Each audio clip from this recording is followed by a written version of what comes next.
রাষ্ট্র কাঠামো মেরামতের ৩১ দফা রূপরেখা বাস্তবায়নে জনমত গঠনে লিফলেট বিতরণ ও গণসংযোগ করেছেন যুক্তরাজ্য বিএনপি সভাপতি ও বিএনপি চেয়ারপারসন উপদেষ্টা এম এ মালিক। দিনব্যাপী সিলেটের ফেঞ্চুগঞ্জ উপজেলার বিভিন্ন স্থানে লিফলেট বিতরণ ও গণসংযোগ করেন তিনি।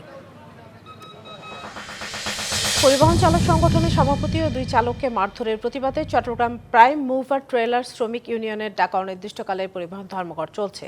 সকাল 6টা থেকে চট্টগ্রাম বন্দর সহ সব ধরনের সড়কে প্রাইম মুভার ট্রেলার বন্ধ রয়েছে।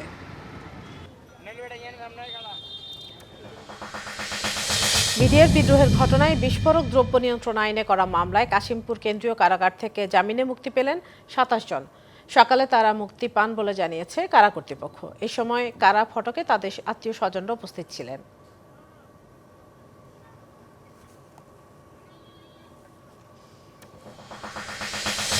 ব্রিটিশ আমেরিকান টোবাকো কোম্পানির দালালি বন্ধ সহ দেশি বিড়ি শিল্পকে বাঁচাতে 7 দফা দাবি আদায়ে রংপুরে মানববন্ধন ও সমাবেশ করেছে বাংলাদেশ বিড়ি শ্রমিক ফেডারেশন।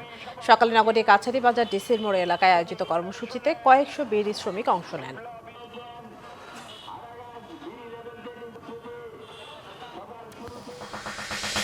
মেহেরপুর জেনারেল হাসপাতালের অনিয়ম দুর্নীতি অব্যবস্থাপনা বন্ধ এবং রোগী বান্ধব পরিবেশ নিশ্চিতের দাবিতে মানববন্ধন হয়েছে।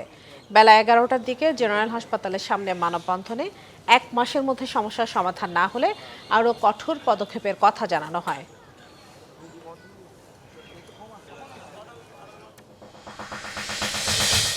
জ্ঞান বিজ্ঞানে করব জয়, সেরা হব বিশ্বময় প্রতিপাদ্যে নওগাঁয় 46তম জাতীয় বিজ্ঞান ও প্রযুক্তি সপ্তাহ উপলক্ষে বিজ্ঞান মেলার উদ্বোধন করা হয়েছে। দুপুরে BM laboratory school and college প্রাঙ্গণে মেলার উদ্বোধন করেন জেলা প্রশাসক মোহাম্মদ আবদুল্লাহ আওয়াল। নগদ পেমেন্টে 500 টাকা পর্যন্ত ক্যাশব্যাক আর লেনদেনে প্রতিদিন ডিপ ফ্রিজ এবং ঘন্টায় ঘন্টায় এসি টিভি সহ দারুণ সব গিফট।